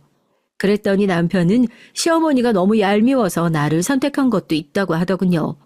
처음 봤을 때 저도 힘들어간 표정이었고 자기랑 같은 이유로 선자리에 나왔다고 하니까 동질감이 느껴졌다나 뭐라나. 이런 말을 듣고 나니 남편이 더 좋아졌어요. 마음이 통하는 구석이 있는 것 같아서요. 그 후부터 남편은 저의 첫 번째 이해자가 되었습니다. 제가 시댁에서 시어머니에게 구박당하고 집에 와서 남편에게 화풀이를 할 때마다 남편은 말없이 절 안아주면서 자기 어머니가 못된 것은 아주 잘 아니 나보고 참으라고 위로를 해주더군요. 그래서 아직까지 남편과는 큰 싸움 한 번 없이 잘 살고 있는 것인지도 모르겠어요. 그런데 문제는 별난 성격을 가지신 제 시어머니였습니다. 저희 친정 엄마도 오빠와 저를 티나게 차별하신 나쁜 부모였지만 시어머니는 더 그러시더라고요. 저희 시부모님은 아들 삼형제를 두셨는데 시아버지는 집에서 발언권이 거의 없는 처지셨죠. 게다가 시아버지는 키도 몸집도 보통 남자들보다 작고 심약하신 분이었거든요. 그래서 시댁에서 제일 말빨과 권력이 있는 분은 바로 저희 시어머니셨습니다. 그런데 제 시어머니의 문제는 공부 잘하는 사람, 돈 많이 버는 사람만 사람 취급을 한다는 것이었어요. 제 남편은 첫째인데 공부를 잘했고 둘째 서방님은 아주 머리가 좋아서 서울대를 나왔거든요. 그러다 보니 시어머니는 첫째인 남편보다 둘째 서방님을 더 좋아하시고 편애하는 것이 아주 눈에 보일 정도였습니다. 그리고 시어머니는 아주 자랑스럽게 자기 자식들을 편애한다는 것 자체도 숨김없이 다 드러내시더라고요. 참 그런 건 어른스럽지 못한 부분이 아닌가 싶어요. 예를 들면 결혼 생활을 하던 중 이런 일이 있었어요. 제가 결혼 10년 차 정도 되었을 때 그때가 제 나이 35이었거든요. 그런데 둘째 서방님과 둘째 동선 저보다 나이가 다들 많았어요. 왜냐하면 제 남편이 저랑 10살 차이가 났고 35살에 결혼을 했는데 그때 둘째 서방님은 34이었거든요. 전 25 아주 어린 나이에 10살이나 위인 남편과 결혼을 했으니 둘째 서방님이 저에게 형수님 해준 것도 그나마 많이 봐준 거라고 생각합니다. 둘째 서방님은 저희들이 결혼한 후 바로 서울대 동문인 둘째 동서와 결혼을 했어요. 서방님은 경제학과였고 둘째 동서는 의대를 나와 의사였습니다. 과목은 산부인과였고요. 그렇다 보니 둘째 서방님 내외는 둘이서 아주 시어머니의 큰 자랑거리로 등극을 했죠. 시어머니는 의사 동서를 위해 산부인과 병원을 차리는데 거금 1억을 보태주시기도 하는 등 동서의 마음에 들려고 아주 열성적이셨습니다. 아유, 네가 우리 집안 복덩이다. 큰아들이랑 결혼했으면 좋았겠지만 네가 우리 큰애 상대로는 아마 마음에 안 들었을 거야. 쟤는 지잡대 나와서 겨우 식품 공장에서 공장장하고 있거든. 우리 집안 자랑거리인 둘째 아들이 너랑 결혼해서 다행이다. 예. 역시 끼리끼리 논다는 말이 맞는가 보다. 둘째 서방님은 펀드 매니저로 테헤란로에 있는 유명한 증권사에 다녔어요. 그러니 그 사람들은 연봉이 두 부부가 합쳐서 2억이 넘었을 거예요. 그러다 보니 둘째 서방님은 시댁에서 무슨 행사가 있다거나 시부모님께서 해외여행을 가고 싶다고 하시면 주로 어머니가 그러셨지만 그 비용을 다 내드리다시피 했어요. 제 남편이 자기도 첫째 아들이니 돈을 단 얼마라도 몇십만 원이라도 보태겠다고 하면 둘째 서방님은 꼭 이런 말을 했었습니다. 옆에서 둘째 동서도 얄밉게 한마디 말을 보탰고요. 괜찮아. 형은 애들도 셋이나 되고 집안 형편이 좋지 않잖아. 내가 많이 벌고 있으니까 내가 낸다는데 무슨 상관이야? 형제간에 무슨 자존심 싸움 할 일 있어. 돈도 많은 사람이 더 내는 건 당연하지. 뭘 그래. 아니 그래도 나도 큰아들인데 뭐라도 해드리고 싶어서 그래. 자존심 내세우는 게 아니라 어머니 용돈이라도 드리고 싶어서 그러는 거야. 아우 됐어요 아주버님. 벌써 형님 얼굴이 안 좋아지는 거 옆에서 안 보이세요? 아니 형님이 아주버님 한 달에 얼마 버는지 뻔하게 다 아는데 50만 원이라도 가게에 빵꾸 나면 그 심정이 어떠시겠어요. 그냥 넣어두세요. 저희는 아직 아이도 없고 돈 들어갈 일 크게 없거든요. 다음에 시어머님 다른 여행 가실 때 설악산 꽃놀이라도 가실 때 보태드리시면 되죠. 아, 진짜 제가 꼬여서 그런 건진 모르겠는데요. 둘째 동서의 말은 저희 입장을 생각해 주는 게 아니라 저를 먹이는 것 같다는 생각이 계속 드는 겁니다. 저런 말을 그냥 낮은 목소리로 하면 모르겠는데 동서는 꼭 누가 옆에서 들으라는 듯이 크게 얘기를 하고는 했거든요. 당연히 그 말은 옆에서 시어머니가 다 듣고 계셨고요. 그러면 저희 시어머니는 역시 둘째는 의사니 인성도 바른가 보다 하시면서 나중에 꼭 저에게 둘째 동서 좀 보고 배워라 라고 잔소리를 한 바가지를 하시고 나서야 그 상황이 끝나곤 했습니다. 그러니 제가 둘째 동서를 좋게 볼래야 볼 수가 없었죠. 둘째 서방님은 뭐 말할 것도 없었고요. 제 남편도 둘째 서방님에 대해 자격지심을 느끼고 있는 것이 눈에 보였습니다. 마지막으로 저의 막내 도련님은 지금 딱 40인데 서울에 있는 대학 나와서 평범한 회사에 다니고 있어요. 막내 도련님은 비혼주의를 외치고 있는 사람이에요.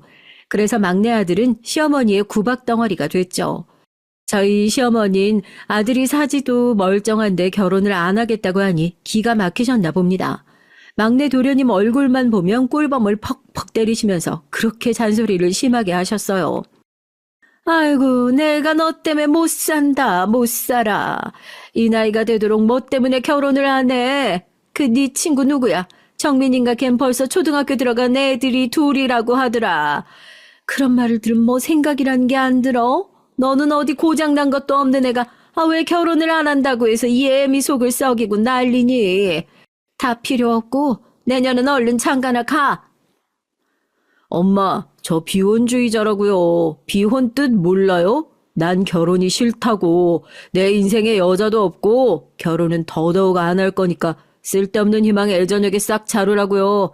이럴 거면 나 진짜 집 나가요. 독립을 하든지 해야지 내가. 에휴. 그래 나가. 집 나가버려라. 40이 다 된 놈이 어디 엄마 집에서 기생충같이 붙어 산다고 난리야. 그만치 나이 먹었으면 따로 집 얻어 나가 살아도 돼. 난 너만 없으면 아주 살맛 날 것 같으니까 이제 그만 나가. 이렇게 시어머니와 막내 도련님의 말싸움은 서로 상처만 주고 끝나곤 했어요. 그 이후 정말 막내 도련님은 회사 근처에 원룸을 얻어서 살게 됐죠. 혼자 밥 해먹고 집안일 해야 하는 번거로움이 있긴 하지만 무지막지한 시어머니의 잔소리와 구박을 안 듣는 것만 해도 속이 다 시원하다고 막내 도련님은 말하더군요. 저도 그 마음에 격하게 동의하고요. 우리 시댁에서 막내 도련님과 저만 시어머니의 마음에 안 드는 인간이었으니까요. 막내 도련님이 그렇게 어머니와 연을 끊다시피 집을 나가자 시어머니의 잔소리 폭탄은 고스란히 제가 맞아야 했습니다. 제 시어머니는 아주 작은 꼬투리라도 있으면 정말 집요할 정도로 저에게 막말을 하시는 분이었어요. 전 되도록 시어머니와 마주치지 않는 상황을 선택했는데요. 그러면 저희 시어머니는 저에게 전화를 해서까지 본인이 하고 싶은 말만 하고 황당하게 끊어버리는 수법을 자주 썼습니다. 전화할 수만 있으면 시어머니와 인연을 끊어버리고 싶었지만 제가 그 시댁에서 큰 며느리라는 위치에 있으니 그럴 수도 없었고요. 제가 없으면 시어머니는 제사 준비도 안 하시고 꼭 제가 오기만 기다리고 있다가 제가 오자마자 이것저것 시키기만 하시는 분이었으니까요. 그런데 더 어이가 없는 건 뭔지 혹시 여러분들 아시겠나요? 그건 제사 지내는 날에 의사인 둘째 동서가 오면 시어머니가 반색을 하면서 이렇게 말씀하시는 것이었어요. 아이고, 우리 둘째가 왔구나. 예, 너는 전혀 일할 필요 없어. 얼마나 병원에서 힘들게 일했는데, 시댁 와서까지 일을 하려고 그러니. 넌 그냥 차려주는 밥이나 먹고, TV나 보다가 가렴. 이 시애미가 큰 며느리랑 같이 하면 돼. 그러면서 둘째 동서는 얄밉게도 이렇게 말하는 것이었습니다. 어머, 아니에요, 어머님. 저도 며느리고 제가 나이는 더 많지만 형님을 형님으로 대우해 주려면 저도 일을 해야죠. 안 그러면 형님이 나중에 집에 가서 얼마나 제 뒷담을 하시겠어요? 안 그래요, 형님? 아니야. 내가 왜 동서 뒷담화를 해. 그건 오해야. 내가 혼자 할 수 있으니까 동서는 어머님이랑 소파에 앉아서 TV나 봐. 어머님 말 맞다나. 내가 큰 며느리니 내가 해야겠지. 그 당시 전 착한 며느리 콤플렉스 같은 것에 걸려 있었는지도 모르겠습니다. 그저 자리가 사람을 만든다고 제가 큰 며느리고 동서에게 제 성질대로 말했다간 당장 시어머니가 경을 치실 게 뻔하니까요. 안 그래도 제가 뭔가 실수하기만을 바라고 계시는 시어머니인데요. 그 실수를 두고두고 씹을거리로 만드시는 시어머니에게 전 더 이상 시달리고 싶지 않았어요.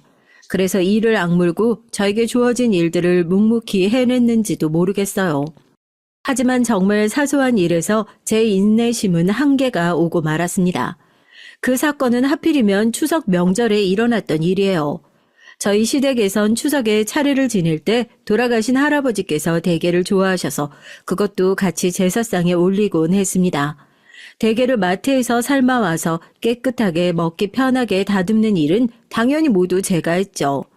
동서는 한번 어머니께서 자기 편을 들어준 다음부턴 당연하다는 듯이 시댁 제사 때 늦게 와서 가만히 앉아만 있었거든요. 그날도 제 남편과 함께 이마트에 가서 대게를 사왔습니다. 남편은 제삿날만 되면 저한테 미안해했어요. 하지만 전 남편에게 괜찮다고 말했습니다.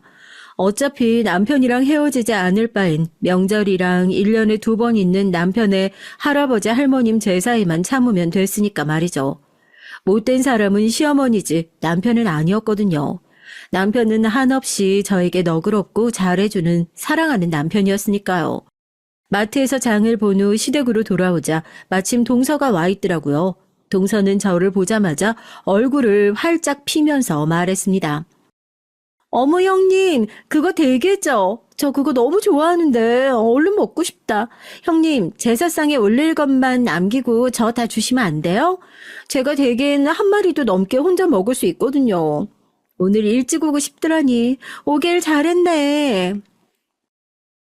야야, 그래. 그 대게 제사상에 올릴 것 한 접시만 남기고 다 얘 줘라. 얘가 오늘 제왕절개 수술을 8건이나 했다지 뭐니. 그러느라고 저녁도 못 먹은 모양인데 이 시애미가 그 정도는 해줘야지. 얼른 손질해가지고 쟁반에 받쳐갖고 와. 그런데 그날은 저도 제사 준비하느라 점심도 못 먹은 상태였습니다. 전 아침부터 시댁에 불려와서 종처럼 일만 했는데 동서라는 여는 시어머니랑 수다 떨면서 하하호호 웃다가 지금 오는 저한테 대게를 손질해달라고 아무렇지도 않게 명령하는 걸 들으니 정말 배알이 꼴리더라고요. 전 삶은 대게를 큰 쟁반에 늘어놓고 껍질을 까고 있다가 그 달큰한 냄새에 홀리듯이 커다란 집게다리 하나를 들고 먹고 있었어요. 그런데 허겁지겁 대게를 먹던 저의 뒤통수가 번쩍 불이 나듯이 아픔이 느껴지는 것이었습니다. 전 화가 나서 뒤를 돌아봤죠.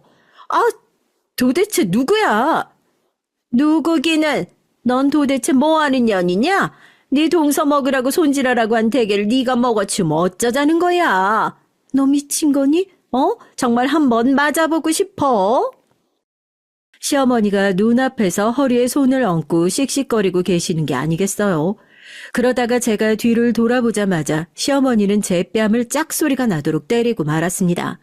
전 빨갛게 화끈거리는 뺨을 부여잡고 너무 억울해서 눈물이 줄줄 흘렀죠. 그리고 전 악에 받쳐서 시어머니에게 소리를 질렀습니다. 어머니, 왜 때려요? 제가 그까지 대게 다리 하나쯤 먹었다고 어머니가 저한테 그럴 권리가 어딨어요. 전 이 집안 큰 며느리인데 제가 대게 하나도 못 먹어요? 도대체 어머니 머릿속에 뭐가 들어 계신 거예요? 뭐야? 보자 하니까 인연이 정신이 나갔네. 어디 시어머니가 말씀하시는데 꼬박꼬박 말대꾸를 하고 지랄이야. 네 아랫동서 보는 앞에서 홀딱 벗겨서 문 밖에 내쫓아 버리기 전에 그 입 다물지 못하니? 입 다물고 얌전히 대게 손질이나 해. 또 한 번 훔쳐먹었다간 뼈도 못 추릴 줄이나 알아, 이년아. 시어머니가 집안이 떠나가라 소리를 지르니 놀라서 남편과 시동생이 달려왔어요. 동서도 무슨 좋은 구경 난 것처럼 한쪽 입꼬리를 올려 물며 비웃듯이 시어머니 앞에서 저를 비꼬았습니다. 어머 형님, 그러니까 도둑년처럼 왜 몰래 먹어요? 형님이 그러니까 우리 어머님이 형님을 미워하시는 거라고요. 아, 천박한 건 어디서든지 티가 난다니까.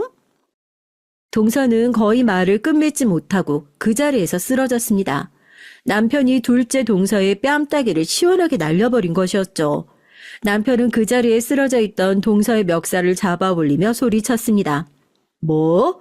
니년이 간이 배 밖으로 튀어나왔지? 어디서 큰형님에게 그딴 싸가지 없는 소리를 짓거려? 미친년은 너야. 그리고 어머니, 이 사람이 뭘 잘못했다고 이 사람 뺨을 때려요? 어머니가 그렇게 둘째 며느리만 감싸고 도니까 인연이 미쳐가지고 이렇게 날뛰는 거잖아요. 이게 이치에 맞는 일이에요? 저 이제 본가에 다시 안 와요. 아시겠어요? 여보, 가자. 전 어안이 벙벙해서 남편의 손에 끌려 나가듯이 시댁에서 도망을 쳤어요. 남편은 차에 시동을 걸자마자 뒤도 안 돌아보고 집으로 돌아와서 분노와 수치심으로 부들부들 떠는 저를 꼭 안아주었습니다. 그리고 울면서 저에게 시어머니 대신 사과를 했어요. 미안하다고. 자기 어머니가 이제껏 했던 행동과 말들에 대해 잊을 수는 없겠지만 자기를 봐서 용서를 해달라고요. 그리고 앞으로는 자기가 시어머니에게 더 적극적으로 저를 못 괴롭히도록 말을 해주겠다고 하더군요. 전 미안해하는 그 사람에게 한마디도 말하지 못하고 그저 남편의 품에서 엉엉 소리내어 울기만 했습니다.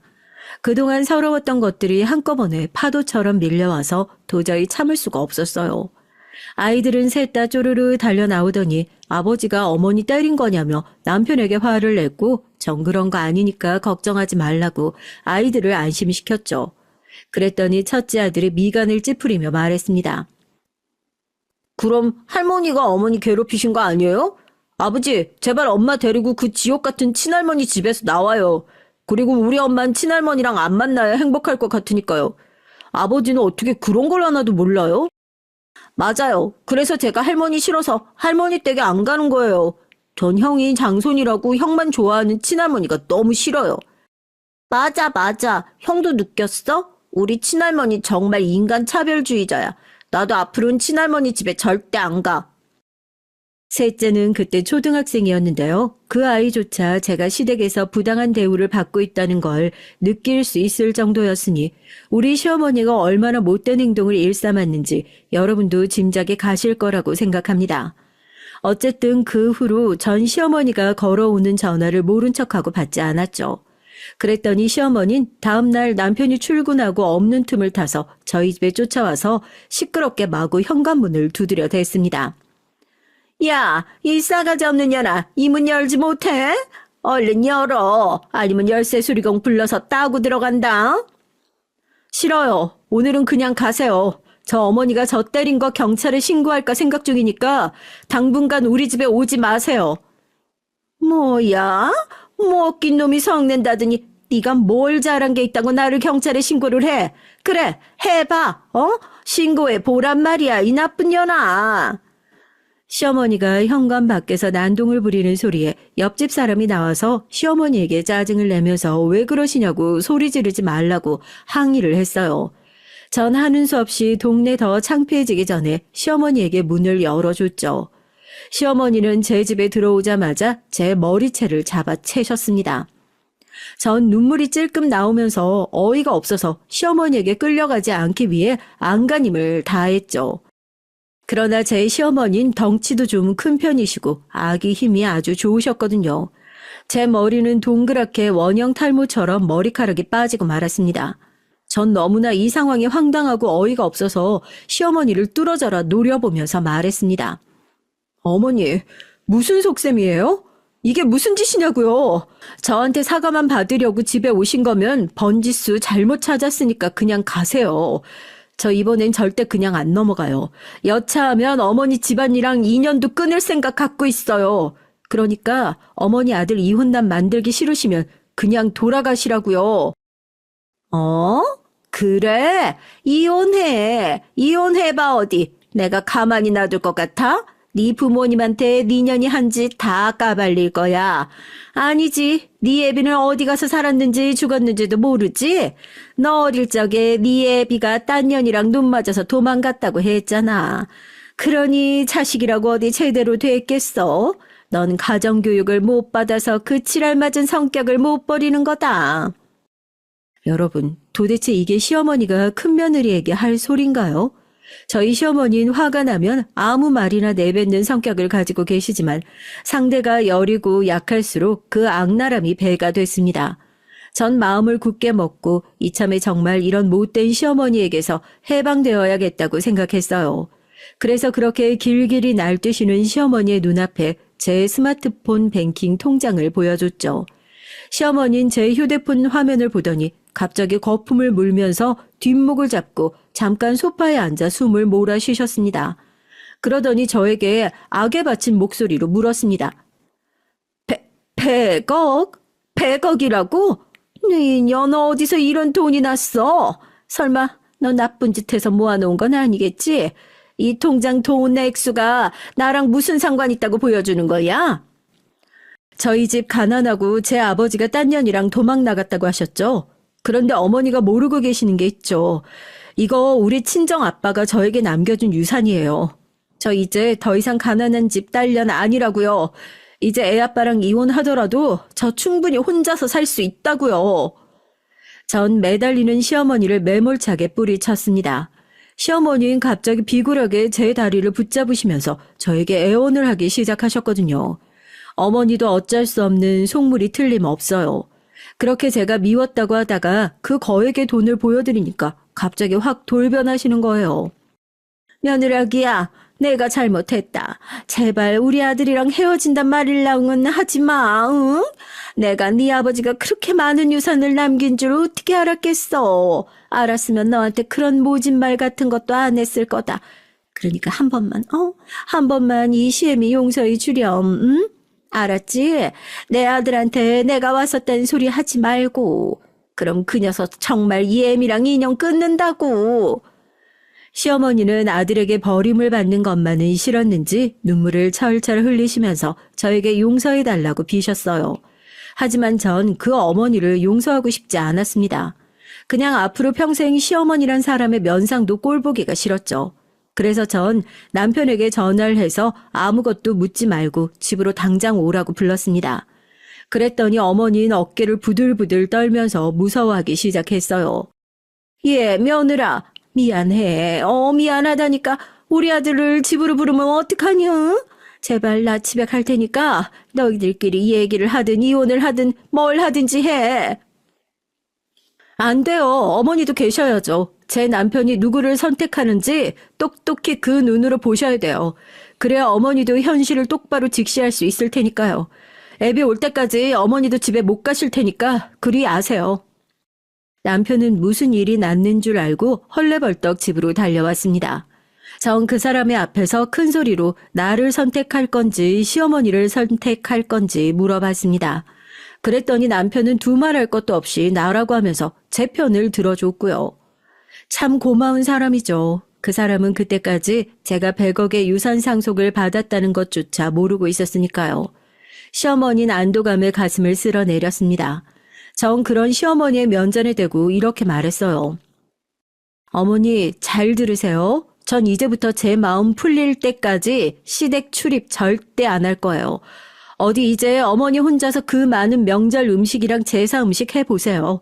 그 의사라는 동서녀는 절대 손끝 하나도 꼼짝하지 않을 테니까요. 그녀는 싹수가 글렀어요. 그리고 저요, 남편이 저를 선택했으니까 이혼은 하지 않을게요. 하지만 저 몰래 남편이 어머니랑 연락을 했다든가 시댁 일에 관여하고 어머니께 용돈을 드리는 일이 생기면 저 이 사람도 버릴 수 있어요. 그렇게 아세요. 다 들었으면 이제 이 집에서 나가세요. 그래요, 어머니. 오늘 제 아내가 너무 흥분해 있네요. 일단 집에 가서 기다리세요. 이 사람이 화가 좀 풀리면 그때 전화하고 찾아뵐게요. 시어머니는 저에게도 남편에게도 아무 말도 하지 못한 채 펑펑 울면서 집으로 가셨습니다. 남편은 저를 앉혀놓고 좀 전에 무슨 일이 일어났는지 자초지종을 얘기해보라고 부드럽게 말했죠. 전 남편의 목소리에 안심이 되었는지 얼른 얘기를 꺼내놓지 못하고 그저 꺼이꺼이 울고만 있었습니다. 그러다가 좀 진정이 되자 전 남편에게 놀라운 얘기를 하기 시작했어요. 그 얘기는 추석 전달 여름에 일어난 일이었습니다. 갑자기 저희 친정 엄마가 저에게 전화를 걸어왔어요. 아버지를 찾았다고 말이에요. 그런데 고생고생해서 찾아낸 아버진 싸늘한 주검이 되어 계셨죠. 외력으로 돌아가신 건 절대 아니고 암으로 돌아가셨다고 하더라고요. 췌장암이랬나 아마 그랬을 거예요. 아버지의 장례식장에서 만난 아버지 후처는 동네에서 같이 도망간 어린 여자가 아니었습니다. 아버지는 그 여자와 헤어진 후 또 새 장가를 드신 것이었어요. 그 여잔 60대 초반이나 되었을까요? 곱게 늙어서는 팔과 손가락에 다이아 반지며 팔찌를 주렁주렁 달고 있었죠. 남편이 죽은 미망인이라기엔 지나치게 화려한 차림이었어요. 그 여잔 저와 어머니를 보고는 입을 삐죽거리며 여기는 왜 왔느냐고 물었습니다. 전 어머니를 대신해서 그 여자에게 싸울 것처럼 무섭게 말했죠. 당신이 우리 아버지 뺏어가서 같이 살았으면 최소한 100년 해로 하기라도 하지. 왜 벌써 돌아가시게 만들어? 우리 아버지 이제 70 조금 넘은 나이야. 그런데 이렇게 죽게 만들고 뭐? 잘난 척 하지 마. 우리 그이 딸인가 보지? 행색을 보아하니 어렵게 살고 있나 봐. 우리 남편이 평생 너랑 아들 얘기만 했어. 나한텐 자식도 없고 우리 남편이 너한테 정도는 유산을 남겨뒀으니까 이거 가지고 가서 변호사나 만나봐. 그리고 부조금 따윈 필요 없으니까 다시는 찾아오지 말았으면 좋겠네. 아버지의 후천 이렇게 말하면서 저에게 던지듯이 아버지 고문 변호사의 명함을 내밀었습니다. 전 아무 말 없이 의아함에 그 명함을 받아서 울고 있던 어머니를 부축해 장례식장을 나왔어요. 사실 전 아버지의 장례식에 부조를 하고 싶지도 않았습니다. 그저 우리를 버린 못된 그 인간이 어떻게 죽었는지 그게 궁금해서 간 것일 뿐이었어요. 그러나 아버지는 집을 나가 성공을 했는지 돈 꽤나 있어 보이는 조문객들이 끊이질 않았습니다. 그걸 보면서 전 더욱 억울한 마음이 들었죠. 집을 나가서 정신을 차릴 거면 집에서 우리 가족들을 잘 보살펴 주었다면 얼마나 좋았을까요? 어쨌든 전 장례식이 끝난 며칠 후에 그 후처가 가르쳐준 변호사 사무실을 혼자 찾아갔죠. 아버지 고문 변호사까지 따로 둘 정도로 돈을 많이 벌었나 봐요. 그 사람은 제가 이름을 댔더니 흰 서류 봉투를 몇 개 내놓고 나서 말을 이었습니다. 회장님이 따님과 아드님 얘기를 많이 했습니다. 회장님은 돌아가시기 전까지 자식들의 얼굴 보기를 희망하셨지만 지금 사모님이 절대 찾지 못하게 하셨죠. 저도 사모님의 압력에 어쩔 수 없이 자녀분들을 찾기를 포기해야만 했어요. 죄송합니다. 그러나 변호사의 말 따윈 제 귀에 들어오지도 않았죠. 전 아버지가 제게 남겼다는 서류를 읽어봤습니다. 거기엔 아주 충격적인 내용들이 적혀 있었어요. 아버지는 몇백억의 재산을 가진 부자였고 아버지의 현 배우자가 그 돈의 반을 가져가도 저에게 따로 100억의 유산을 상속한다는 내용이었죠. 저희 오빠도 따로 100억이 든 통장을 받았고요. 그 통장을 받아들고 집으로 돌아간 날 전 친정 엄마와 오빠와 함께 눈물을 흘리면서 기뻐했습니다. 돌아가신 분이야 안 된 일이지만 우리 가족들은 이제껏 당해왔던 돈 없는 서러움에서 이젠 벗어날 수 있게 되었다는 기쁨과 안도감에 벅찬 감정을 억누를 수 없었어요. 전 그날 오빠와 친정 엄마와 함께 술을 엄청 마셔댔습니다. 아버지의 유언장엔 이런 내용이 적혀 있었어요. 사랑하는 내 아들 딸아, 내가 너희들을 버리고 나가서 정말 미안하구나. 내 이 돈으로 너희를 버린 보상이 될지는 모르겠다. 하지만 이제 이 못난 애비를 용서해 줬으면 좋겠다. 사실 이 애비는 살 날이 얼마 남지 않았어. 난 고향을 떠나와서 그 여자와 오래 살지 못했다. 그리고 자포자기하는 심정으로 원양 어선을 탔단다. 그러다 그 어선에서 금덩이가 든 괴짝 상자를 낚게 됐지. 그 금덩이가 든 상자를 차지하려고 선원들은 서로 죽고 죽였단다. 난 선실에 몸을 숨기고 끝까지 살아남았어. 그리고 괴짝을 들고 한국으로 돌아왔지. 난 이 괴짝에 든 금덩이를 종잣돈 삼아 사업을 벌였고 부동산을 사들였어. 그래서 돈을 버는 일이 쉬웠다. 나는 곧 죽는다. 하지만 속죄하는 마음으로 이 재산을 내 전 아내와 자식들 둘에게 남긴다. 물론 이 재산 반은 내 후처가 갖고 가겠지. 그러나 내 욕심 많고 못된 후처가 그 재산을 몽땅 차지하지 않도록 나는 안전장치를 마련해 두었다. 전 아버지가 남긴 그 유언장과 유산이 든 통장을 가지고 애들이 기다리는 집으로 돌아왔어요. 전 이 벼락 같은 행운을 남편에게 얘기해야 할지 며칠간 머리가 아프도록 고민했습니다. 그러다 시어머니가 찾아왔고 이런 사달이 나고 말았던 거예요. 전 남편이 시어머니가 아니라 저를 선택한 것을 보고 나서 남편에 대한 믿음이 더 굳건해졌습니다. 그래서 아버지의 유산에 대한 모든 스토리를 남편에게 얘기를 해줬고요. 남편은 눈물을 흘리며 기뻐했고 저희 가족은 서울로 한강이 보이는 아파트로 이사를 했어요. 결국 전 그 지긋지긋한 시댁의 동서년과 시어머니를 보지 않고 살고 있습니다. 지금까지 남편과 제 아이들과 우리 5 식구만 오순도순 살아오고 있습니다. 홧김에 시어머니 때문에 남편과 생이별을 할 뻔하기도 했지만 다행히 제 남편은 자기 어머니가 잘못된 행동을 했음을 이해했고 저의 편에 서서 모든 상황을 정리해줬어요. 가정의 평화는 아내의 행복에 있다는 걸 남편은 너무나 잘 알고 있었거든요. 나도 우리 어머니가 별난 사람인 줄 아니까 당신이 어머니에게 마음 풀리면 그때 어머니께 전화해봐. 난 아무 말도 하지 않을게. 그리고 당신 이제 시댁 행사 같은 거 참석하지 않아도 돼. 나도 내 동생 놈의 마누라한테 저번 명절 이후 완전히 정 떨어졌고 꼴도 보기 싫으니까. 우리 스트레스 받지 말고 하고 싶은 것만 하고 살자. 응? 날 이해해줘서 고마워요, 여보. 내 평생에 정말 원수 같은 아버지 덕에 내가 이렇게 부자 될 줄 누가 알았겠어요? 당신도 이제 정년퇴직하고 우리 해외로 여행이나 다니면서 즐겁게 살자, 여보. 여러분, 전화위복이란 말 있죠? 인생에서 계속 나쁜 일만 일어나지 않고 반대로 계속 좋은 일만 있을 수도 없죠.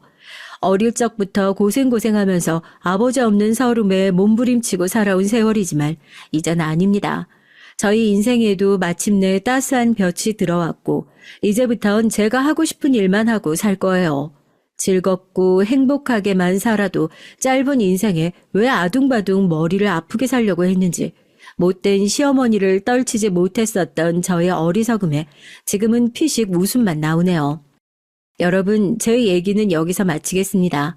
제 얘기 어떠셨나요? 허망한 얘기라고 웃으실 수도 있겠고 그래도 저를 응원해 주실 분들이 계시기도 하겠죠. 어느 쪽이든 전 상관없습니다. 어차피 인생은 한 가지 방향이 아니라고 생각하니까요. 저의 두서없는 긴 글을 읽어주셔서 감사합니다. 여러분들의 가정에도 행복이 깃들길 바랍니다.